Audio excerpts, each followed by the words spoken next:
컨트리 가든 이슈 지금 당장 어떻게 해결은 불가능하다. 그런데 정부 당국의 입장에서 이제 시작해볼까 했을 때 터진 이슈라 당국이 헝다일 때처럼 관망하기에는 부담스러운 상황이다. 개입이 될 거다라고 보고 있습니다.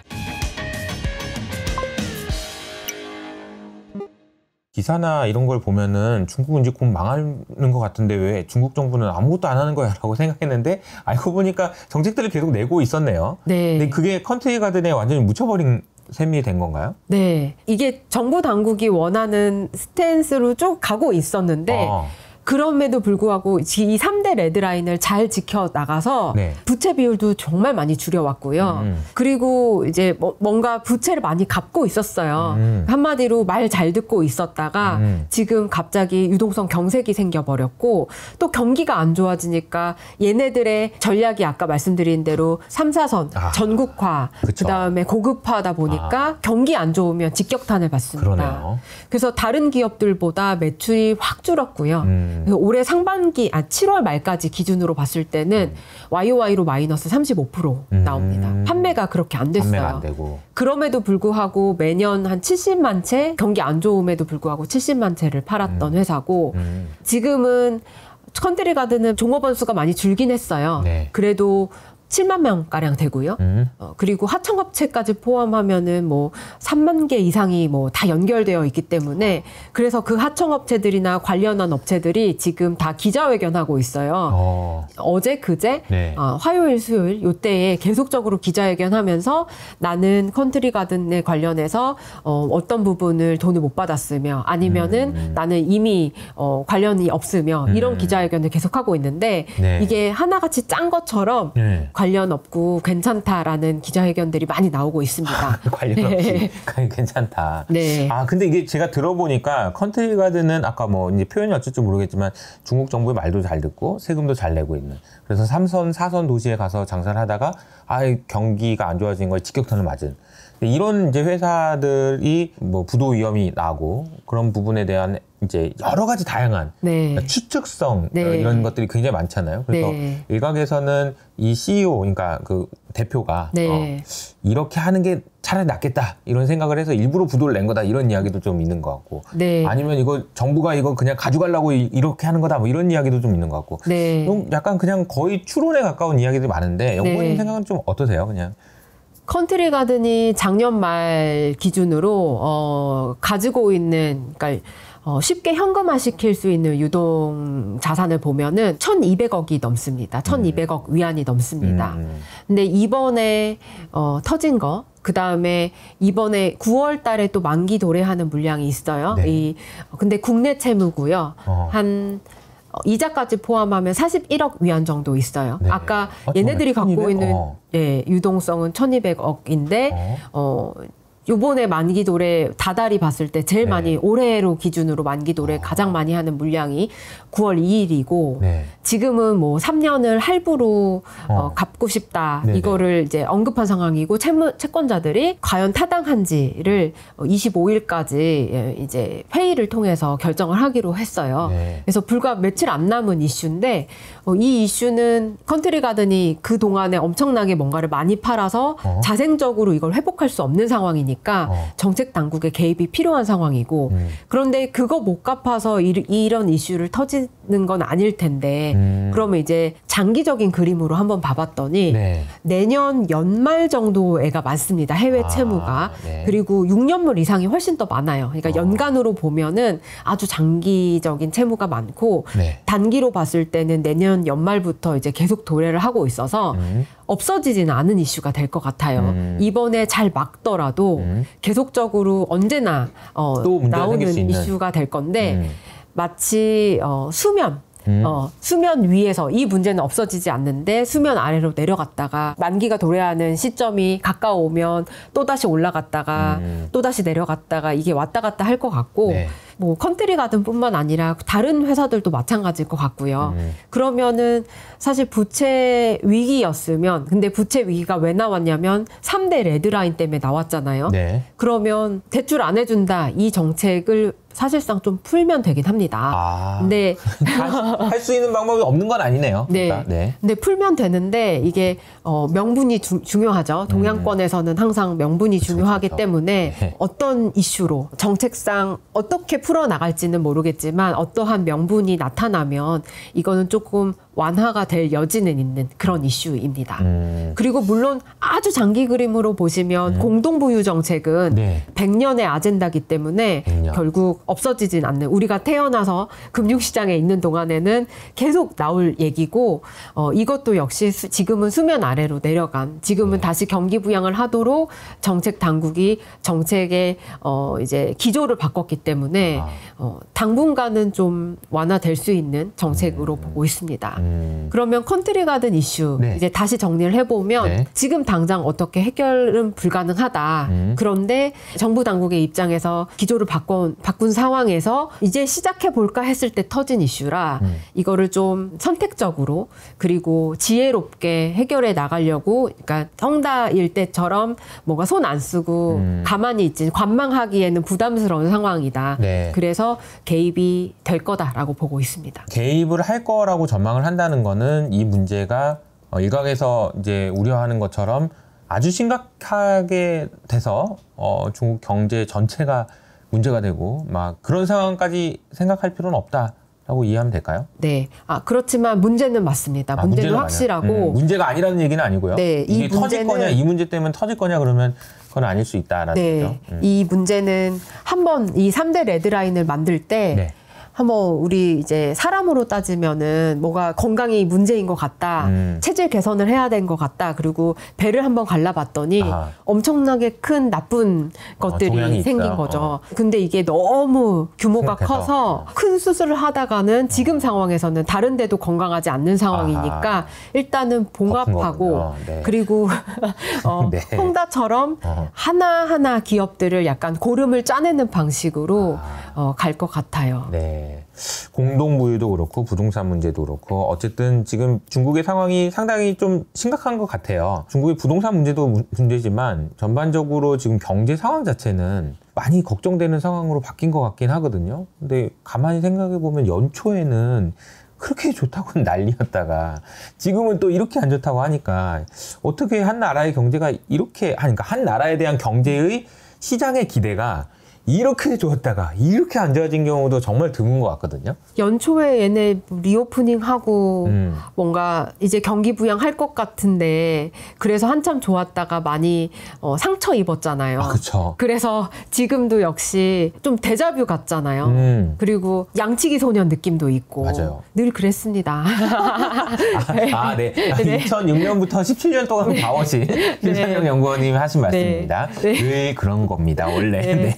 네, 항상 저는 이제 세미나를 다니다든지 어딜 갈 때마다 첫 마디가 중국 왜 그래요? 이렇게 시작을 하기 때문에 이게 한 17년째 들으면 늘 그렇습니다. 이거 앉아보세요. 중국 왜 그런 겁니까? 이러면서 시작한다는 거죠? 네. 이렇게 위축되게 시작을 하는데요. 아니 뭐 잘못한 것도 아닌데 영훈이 잘못한 건 아니잖아요. 중국 그러는데. 네. 그런데 올해 연초를 생각해 보시면 이제 약간 대변을 하고 싶다면 이제 연초에 뭔가 우리 기대를 띄웠던 거는 일종의 글로벌 아이비들이었습니다. 어느 지역에서는 어느 기관에서는 중국은 나는 5% 성장률 할 거다라고 얘기했는데 아니다. 제 6.7 할 것 같다. 이렇게 말하는 G모 기관도 있었고 골드만삭스. 네. 그리고 뭐 다른 기관들도 J모 기관도 나도 받고 6.2에서 6.4로 상향 조정 이렇게 해왔기 때문에 마치 그럴 것만 같았고 그런데 이제 그들의 논리를 보면 일종의 정성적인 논리도 좀 있었어요.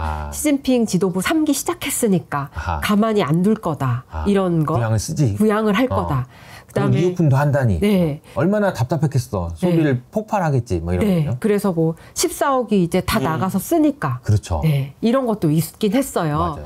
그래서 우리도 또 거기에 동조하면서 같이 기대했던 건 맞는데 중국 정부는 올해 5% 하겠다고 얘기해 놓은 상황이었고 지금도 달라진 건 없습니다. 그래서 그냥 합리적으로 본다면 5%구나로 보셔야 될 것 같고요. GDP를 봤을 때. 네. 그런데 그때 당시에는 기저가 있어서 이 정도만 경기 부양을 하지 않아도 시진핑 뇌 구조 제가 제 자료에 사진을 넣은 게 있는데 네. 뇌 구조를 보시면은 그동안에는 외교만 했었어요. 마치 노벨 평화상 노리는 것처럼 진짜로요. 네. 네네.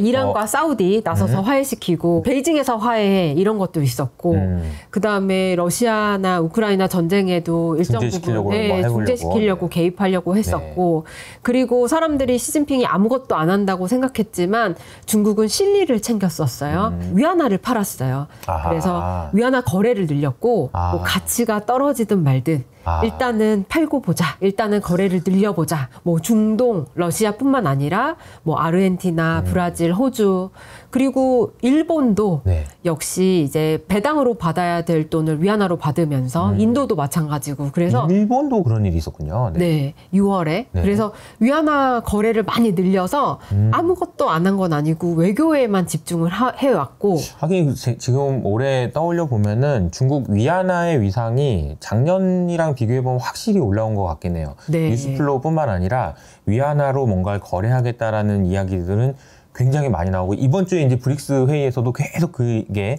주요 안건이고 그랬던 것 같아요. 그러니까 시진핑의 머릿속에는 나는 외교를 신경 써서 외치죠, 외치? 네. 나가서 노벨상을 받든 뭐 하든 이런 걸 하겠다 이런 입장이었다는 거예요. 노벨상은 약간 우스갯소리이긴 네. 합니다. 노벨 평화상 그거 네. 우리 네, 그렇습니다. 네. 네.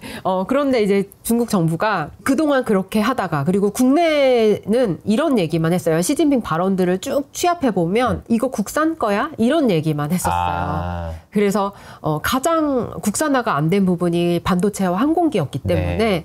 사실상 중국은 반도체가 많이 포함되어 있는 커청반이라든지 아니면 항공주가 되어 있는 뭐 방산주 위주로 많이 좋았었어요. 중국 내부에서는. 그런데 지금은 정말 머릿속에 90% 이상이 외교였고 한 10%가 국산화였다면 점 하나가 찍혔습니다. 아까 말씀드린 7월 24일부로 이제는 좀 안 될 것 같아. 이 상태로는 5% 안 나올 것 같아. 이러다가 4.8, 4.9 나오는 거 아니야? 라는 우려가 생기면서 이제는 내부적으로 좀 바꿔보자. 중국의 정책은 수급보다는 정책이 우선하잖아요. 네. 항상 가격도 정책으로 형성이 되기 때문에 이 정책이 바뀌어서 이제부터의 하반기는 그러니까 상반기와 하반기를 봤을 때는 우리를 들뜨게 하는 이 주체 측이 다르다. 그리고 주체 측의 입장이 지금은 달라졌다라고 보시면 상반기와는 좀 다른 시장이 되지 않을까라고 보고 있고 네. 여기서 주의할 점은 원하는 큰 그림의 목표는 GDP 5%다. 아하. 네. 이거는 이제 지켜야 주의가 된다. 필요한 상황인 것 같아요. 주체 측의 입장이 바뀌었다고 해서 또다시 7%, 8%로 보진 말자. 네, 지금은 5% 너무 안 가능하다. 좋기 때문에. 그러면 이제 앞으로 나올 지표들은 약간 바닥은 형성하는 정도로 올라가는 수준이 있고 그러면 그걸 띄우기 위해서는 엄청나게 많은 정책이 나오고 중국의 주식들도 역시 마찬가지로 그 정책이 언급되는 게 로테이션으로 많이 언급이 될 것 같아요. 지금은 물론 GDP의 60% 이상이 소비이기 때문에 소비를 띄워야 되는데 자동차 사면 보조금 줄게, 휴대폰 바꾸면 보조금 줄게 했을 때에 소비하는 주체는 개인이라서 개인들은 지금 소비 안 하잖아요. 불안해 이러고 있는 상황이니까 정부 입장에서는 소비하는 액션을 자기가 취할 수 없는 소극적인 정책이고 적극적인 정책은 투자 정책으로 보시면 되겠습니다. 그래서 앞으로 나오는 정책들은 투자 중심으로 나오겠구나. 그래서 어느 정도 2달, 3달 월급을 받는 소비자들이 그렇게 되다 보면은 이제 뭐래도 사 먹고 어디 나가고 이런 소비부터 시작을 할 것 같고요. 그래서 소비 자체도 앞으로 봤을 때 엄청 높은 수준의 소비보다는 점진적인 소비 증가 정도로 보셔야 될 것 같습니다. 긍정적인 톤으로 얘기해 주시긴 했지만 제가 듣기에는 시장의 생각보다는 훨씬 더 긍정적인 것 같은 느낌이 좀 들긴 해요. 왜냐면은 시장이 너무 안 좋은 뷰들이 많고 저도 좀 보수적으로 봤는데 연구원님이 얘기를 들으면서 너무 보수적으로 볼 필요는 없겠다라는 생각이 좀 들긴 했었어요. 네. 특히나 앞서 말씀하셨던 연초에 내가 이렇게 한다고 그랬어. 니들이 그랬잖아. 그런 느낌이라든지. 네네. 저도 딱 그런 느낌이 드는 게 왜냐면은 그때는 제 생각에는 약간 그런 부분이 있었던 거예요. 지금 돌아보면 작년 말쯤인가 그 해외 투자자들의 그런 그 중국에 대한 포지션을 보면은 작년 10월, 11월 달쯤에 역대급 숏을 쳤다가 네. 또 이걸 1월, 2월 때는 또 역대급 롱으로 바꿨었어요. 네. 그러니까 이제 얼마나 많은 돈들이 우왕좌왕했는지 알 수 있고 그 과정에서 골드만삭스나 JP모건 이런 데들이 뭐 리오픈하고 이러니까 뭐 5%, 6% 막 이런 식으로 막 하다 보니까 그런 현상들이 생겼었던 거고 그게 되돌아왔다고 해서 중국한테 뭐라고 할 건 아니다. 네. 라는 측면도 충분히 이해가 되고요. 네. 그리고 중국 정부 이번에는 중국 정부의 정책이 바뀌었다라는 거는 좀 반영을 해줘야 되는 거 아닌가 이런 것도 충분히 이해는 됩니다. 근데 네. 이게 지금 상황이 너무 안 좋다 보니까 우리가 지금 보면 중국은 너무 안 좋은 것만 많이 보이는데 네. 그렇진 않을 수도 있다. 네. 나는 좀 어느 정도 희망을 가져도 된다는 거죠. 네. 17년뿐만 아니라 네. 더 오랜 기간 안 좋아왔고 네. 안 좋았는데 이게 좋다가 또 나를 배신한 것 같으면 좀 이게 악재가 더 크게 부풀려지고 요새 중국 뉴스에 부동산 관련한 뉴스에 네. 헝다 회장님의 이혼설 이런 얘기까지 있어요. 그러니까 하나 나온 부분이 중국의 전체로 보는 거는 좀 과하지 않을까. 그래서 저도 우려가 되고 있고 네. 중국이 이거는 어떻게 해결해 나갈까 사실 기대도 되는데 너무 과하게 걱정할 상황인 것 같긴 합니다. 이제 많이 너무 걱정을 많이 하고 있는 것 같다. 네, 좀 많이 쏠려서. 쏠려서. 네. 네, 그 부분을 좀 되돌려 놓고 싶으셔서 이제 좀 이야기를 하신 거예요. 아니, 그 정도는 아니다. 아니, 원래 17년 동안 그랬었다. 네. 원래. 그러다가 그래도 지금까지 잘 왔다. 이런 건데요. 네. 그러니까 제가 질문을 한번 드려보면은 이제 공동부유 얘기도 했었는데 중국이라는 나라는 어쨌든 서방에서 볼 때는 저거 문제 있는 나라 이렇게만 봤었잖아요. 그죠? 근데 그 중국 내부에서는 아니요, 우리 이렇게 살아왔어. 뭐 이런 느낌도 좀 있고요. 과연 이게 중국의 정책이 장기적으로 봤을 때는 그러니까 뭐 어떤 식으로 흘러갈지 뭐 그런 부분들도 좀 궁금하긴 합니다. 그러니까 네. 과연 서방 국가에서 보고 있는 문제점들 있잖아요. 네. 걔네들은 공동부유한다고 그러니까 네. 안 되지. 네. 될 리가 있겠니? 네. 이런 생각이라든지 이런 네. 부분은 어떻게 생각하세요? 이게 말씀하신 우려 사항을 저도 그렇게 똑같이 우려하고 있긴 합니다.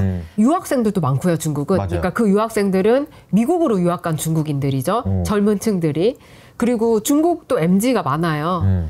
다 똑같아요. 그런데 뭔가 규제로 바꾸기에는 명분이 필요해요. 그래서 뭔가 애국심을 불러일으킨다든지 우리가 조금만 희생하면 글로벌 넘버원이 될 수 있어. 라든지 이런 게 이제 언론 플레이가 충분히 가능할 수 있어서 중국 정부의 이런 사상을 선전하는 네. 그런 부분들로 아마 교육이 될 것 같습니다. 이걸 한 번에 바꿀 수는 없을 것 같고요. 결국은 이제 어느 정도 모두의 동의가 필요한 상황인데 네. 너무 빠르게 진행을 하려고 했던 게 문제가 됐었던 것 같아요.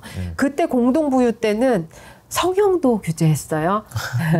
돈 있는 애들만 예뻐지는 건 안 돼. 그래서 성형도 규제했고요. 네. 그리고 그런 걸 광고하는 광고 시장도 규제했고 사교육 규제랑 부동산 규제만 나온 게 아니라 정말 많은 규제를 했다가 지금은 소리 소문 없이 많이 풀어주고 있는 상황입니다. 그러니까 한 번에 옛날처럼 뭔가 세게 잡으면 되겠지. 이게 안 들어 먹히는 시장이라는 걸 어느 정도 인식은 한 것 같아요.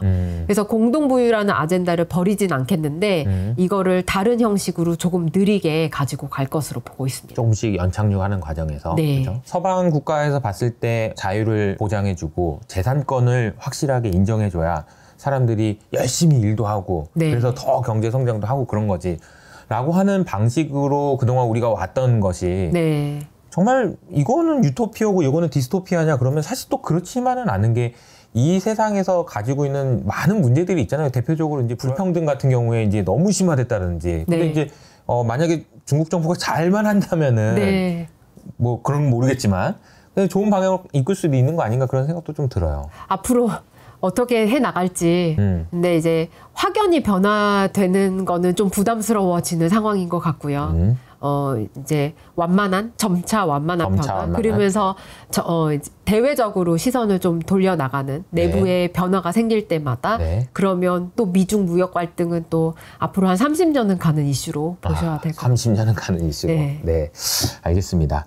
자, 그래서 오늘 중국의 부동산 문제부터 시작해서 중국의 경제 상황에 대한 이야기를 쭉 해주셨는데, 마무리를 해주신다면 어떨까요? 중국 부동산 그리고 이제 중국 경제 걱정하시는 분 많은데 그분들에게 이제 투자하는 입장에서 어떤 생각을 가지시는 게 좋을 것 같다. 중국 부동산 문제는 많습니다. 네. 그리고 중국 경기에 대해서도 우려는 많습니다. 그렇지만 이제 정책 당국의 입장이 바뀌었기 때문에 중국은 여론보다는 이제 탑다운으로 정책의 방향을 먼저 봐야 되는 상황인 것 같고, 아무리 값싸고 옛날 밸류에이션 대비 싸고 이렇다 하더라도 정책 당국에서 이거는 반독점 규제를 할 거야 이렇게 되면 알리바바 때도 많이 봤잖아요. 맞아요. 그렇듯이 정책과 무관해서 투자하는 거는 좀 리스크가 크다라고 보고 있고요. 네.